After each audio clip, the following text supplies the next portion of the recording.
এই গরমে করলার ডাল রেসিপি আপনার শরীরের জন্য অনেক উপকারী। এটা খেতে অসাধারণ। গরমের ভিতরে যদি আপনি এই হালকা পাতলা করে করলা দিয়ে ডাল রান্না করে খান, দেখবেন আপনার অনেক ভালো লাগবে। তো এটা আমি কিভাবে রান্না করি সবাই দেখতে থাকুন। তো আজকে ডাল দিয়ে করলা রান্না করব, অনেক মজা। তেতো ছাড়া একটু তেতো লাগবে না। তো কিভাবে তেতো ছাড়া ডাল রান্না করবেন যারা করলা তেতো পছন্দ করেন না তাদের জন্য আজকের রেসিপি। আমার এই রেসিপিটা যদি আপনি দেখেন যারা করলা ভালোবাসেন, করলা খেতে ভালোবাসেন, তারা যদি ডাল দিয়ে এভাবে রান্না করেন তাহলে দেখবেন খেতে অসাধারণ লাগবে, মাছ মাংস কিছুই লাগবে না। আসসালামু আলাইকুম ফ্রেন্ড, সবাই কেমন আছেন? আশা করি আল্লাহর রহমতে সবাই ভালো আছেন। আমি আলহামদুলিল্লাহ অনেক ভালো আছি। যে যেখান থেকে আমার ভিডিওটি দেখেছেন তাদেরকে জানাই অসংখ্য ধন্যবাদ। সবার জন্য অনেক অনেক দোয়া ভালোবাসা রইল। তো আজকে প্রথমে ফার্স্টে আমি এখানে বড় একটা করলা নিয়েছি, অনেক বড়। তো এই করলা কিন্তু অত তেতো না, হালকা তেতো। তবে আমি যেভাবে রান্না করব এইভাবে যদি আমার মতো করে এই ডালটা আপনি রান্না করেন তাহলে একটু তেতে লাগবে না। যারা তেতো পছন্দ করেন না, তো করলা স্বাস্থ্যের জন্য খুবই উপকারী। তো সবসময় যদি করলা নাও খান, মাঝে মধ্যে, তবে গরমের ভিতরে এই করলা দিয়ে ডাল রান্না করলে অনেক মজা লাগে, ও খেতে অসাধারণ লাগে। তো এটা আমি কীভাবে রান্না করব সবাই দেখতে থাকুন। ফার্স্টে আমি একটা ফ্রেশ করলা নিয়ে নিয়েছি, বিচিগুলো বের করে নিয়েছি, কারণ আমি বিচি পছন্দ করি না। যারা পছন্দ করেন করলার বিচি তারা রেখে দিতে পারেন, কিন্তু আমার ভালো লাগে না খেতে, সেজন্য আমি করলার বিচিগুলো ফেলে দেব। ফেলে দিয়ে পরিষ্কার করে আমি ধুয়ে নিয়েছি করলা, এখন আর ধুবো না। আগে ধুয়ে পরিষ্কার করে এখন কেটে নিলাম। তারপরে সবগুলো বিচি ফেলে দিয়ে তারপর আমি কিভাবে রান্না করে দেখতে থাকুন। আমার মতো করে যদি আপনারা রান্না করেন দেখবেন খেতে অনেক মজা লাগবে। এবং এই করলার ডাল দিয়ে শুধু আপনি এক প্লেট ভাত খেতে পারবেন, আর কোনো কিছুই লাগবে না। তো সবগুলো করলা এখন আমি কেটে নিব।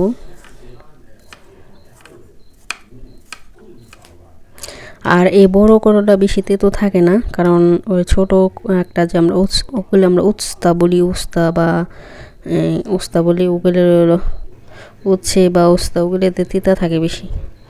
তো এখানে আমি তেল দিয়ে দিলাম আর কিছু পাঁচফোড়ন দিয়েছি। পাঁচফোড়নের গ্রানটা ভালো লাগে, আপনারা জিরে দিতে পারেন। তো এই করলাটা ভেজে নিব এটার সাথে, কারণ আপনি যদি করলাটি তেলের ভিতরে ভেজে নেন তাহলে দেখবেন একটু তেতে লাগবে না ভেজে রান্না করবেন। তো আমি করলাটা তেলে ভালো করে বেশি হালকা ভাজবো, অত কালার করে ভাজবো না, কারণ আগে থেকে ভেজে নিলে করলাটা একটু তেতে কম লাগে। আর এখানে ডালটাও আমি সিদ্ধ দিয়েছি, ডালটা সিদ্ধ করে। আর এই ডাল একবারে 2 মিনিটে গলে যায়, চুলা দেওয়ার সাথে বলক আসলেই গলে যায়। তো এই দেখুন বলক এসে পড়েছি, ডালটা গলেও গেছে। আর একটু এটা যেহেতু একটু আমি পাতলা করব, আর এখানে মশলা দিয়ে দিতেছি।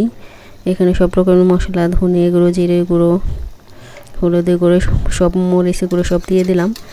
বেশি না, ডালে অত মশলা লাগে না, হালকা মশলা দিলেই চলে। তবে ডালে বাগারটা ভালো করে দিতে হবে। বাগারে জিরা, পাঁচফোড়ন, তারপরে একটা শুকনো মরিচ, তারপরে পেঁয়াজ, রসুন, এগুলো দিয়ে যদি আপনি ডালটা বাগার দেন অনেক মজা লাগবে। তো এই যে দেখুন আমার করলাটা ভাজা হয়ে গেছে, আর একটু ভাজবো। ভাজা হলে আমি ডালের ভিতরে দিয়ে দিব।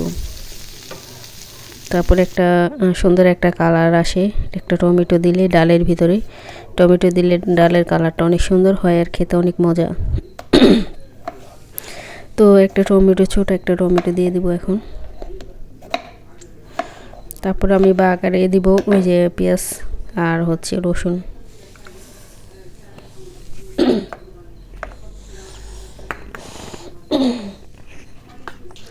তো এই যে দেখুন এখন রসুন পেঁয়াজটা কেটে নিব কুচি কুচি করে একবারে। আগে টমেটো দিয়ে নিব ডালের ভিতরে। ডাল তো সিদ্ধ হয়ে গেছে, দিয়ে দিলাম টমেটোটা।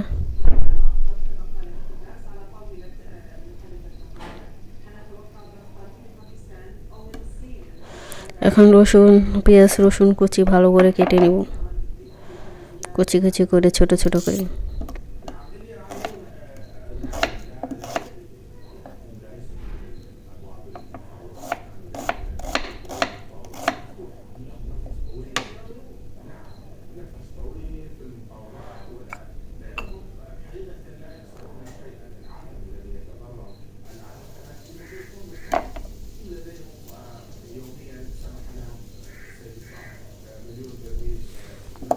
সবাই ফুল ভিডিওটা দেখবেন। যারা আমার ভিডিওতে সুন্দর সুন্দর কমেন্ট করেন তাদেরকে অসংখ্য ধন্যবাদ। যেসব আপু নতুন যারা বন্ধু করেছেন তারা কমিউনিটিতে একটু বলবেন দয়া করে, পর মনে থাকে না। কারণ তো এই যে দেখুন পেঁয়াজ কুচি ভালো করে, এখন রসুন কুচি, ডালটা হয়ে গেছে গা। এখন আমি দিয়ে দিব পেঁয়াজটা, অফ ক্যামেরায় ভেজে নেব পেঁয়াজ রসুনটা। তো ভিডিওটা বেশি বড় হয়ে যাবে, কারণ বড় ভিডিও তো মানুষ দেখতে চায় না। তো ছোট একটা ভিডিও, সবাই ভিডিওটা দেখার চেষ্টা করবেন।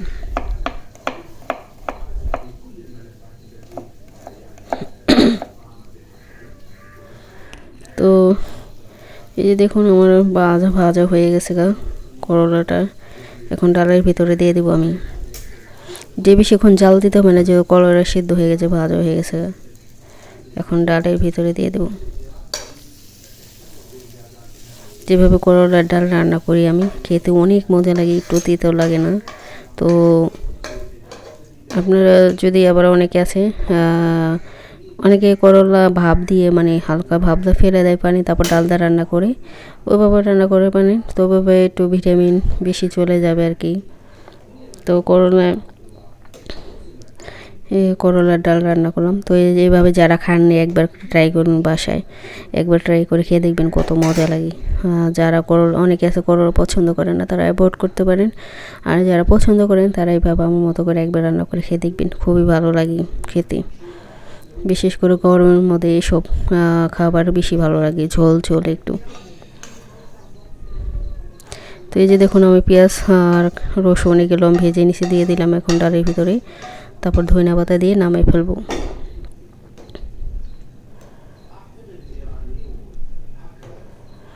তো সব মশলা দেওয়া হয়ে গেছে গা। এখন ডালটা হয়ে গেছে প্রায়, আর একটু ধনিয়া পাতা দিয়ে একটু বলক দিয়ে নামিয়ে ফেলবো, চুলাটা অফ করে দেবো।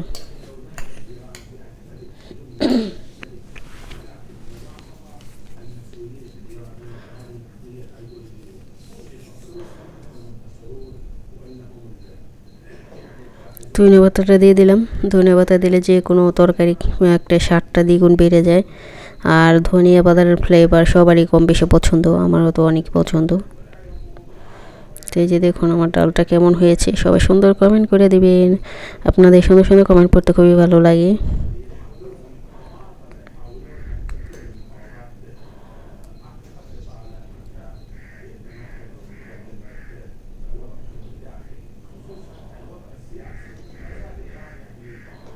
ডাল বলক বেশি আসলে ফেনা উঠে যায়, এটাই স্বাভাবিক সব জায়গায়। তো এই যে দেখুন কত সুন্দর হয়েছে আমার ডাল রান্নাটা, খেতে কি মজা। এটা দিয়ে 3 বেলা ভাত খাইছি আমি। কারণ এসব খাবার তো সবসময় খাওয়া হয় না, মাছ মাংস প্রতিদিনই খাওয়া হয়। আমরা ডাল বেশি খাই না, 6 মাসে একবার ডাল রান্না করি। 6 মাসে বা 2-3 মাস পর পর। অনেকে আছে রেগুলারই ডাল খায়, কিন্তু আমি প্রতিদিন ডাল মাল খাই না। তো মাঝে মধ্যে রান্ধি মজা করে একবারই। তো দেখুন কত মজা হয়েছে ডালটা রান্না, খেতে অসাধারণ। তো সবাই ভালো থাকবেন, সুস্থ থাকবেন। তো আজকে ডাল রান্না কেমন হয়েছে সবাই কমেন্ট করবেন। ওকে, আল্লাহ হাফেজ।